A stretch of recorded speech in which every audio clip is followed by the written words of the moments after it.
যুক্তরাষ্ট্র আজ মঙ্গলবার ইরানের স্মরণকালের ভয়াবহ হামলা চালাবে বলে হুঁশিয়ার করেছেন মার্কিন প্রতিরক্ষামন্ত্রী পিট হেগসেথ।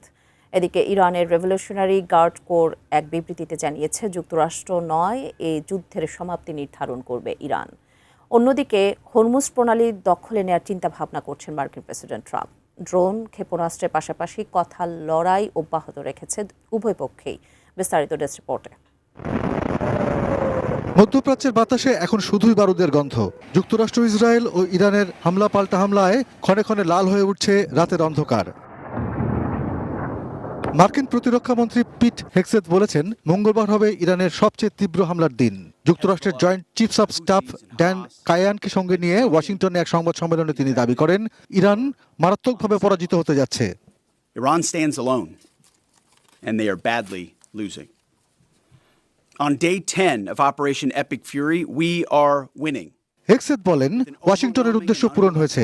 খুব শিগগিরই শেষ হতে যাচ্ছে অপারেশন এপিক ফিউরি। ইরানের ক্ষেপণাস্ত্র ভান্ডার, উৎক্ষেপণ কেন্দ্র ও প্রতিরক্ষা শিল্প স্থাপনা পুরোপুরি ধ্বংসের দাবি করেন মার্কিন প্রতিরক্ষামন্ত্রী। সর্বাধিক সংখ্যক সৈন্য ও যুদ্ধবিমান মঙ্গলবারের ধ্বংসাত্মক অভিযানে অংশ নেবে বলে জানান তিনি।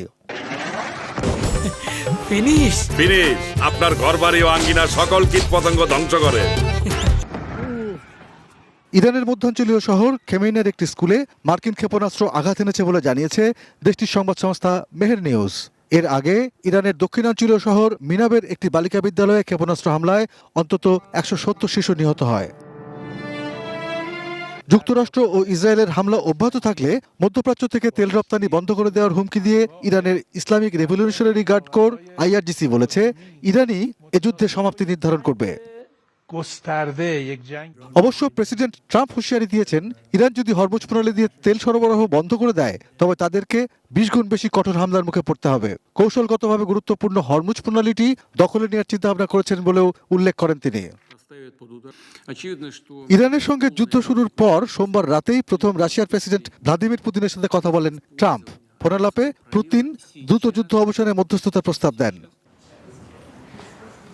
পারস্য উপসাগরীয় অঞ্চলের 12টি দেশ ইরানের হামলার মুখে পড়ায় সেখানে সামরিক নজরদারি বিমান পাঠানোর ঘোষণা দিয়েছে অস্ট্রেলিয়া সরকার। পাশাপাশি সংযুক্ত আরব আমিরাতকে উন্নত মানের মাঝারি পাল্লার আকাশ থেকে আকাশে নিক্ষেপণযোগ্য ক্ষেপণাস্ত্রও সরবরাহ করবে তারা। দেশটির প্রধানমন্ত্রী অ্যান্টনি আলবানিজ বলেছেন, আক্রমণাত্মক উদ্দেশ্যে নয়, বরং রক্ষণাত্মক সক্ষমতা বৃদ্ধির লক্ষ্যেই এ পদক্ষেপ। Arpan Maitra, desk report, ATN news.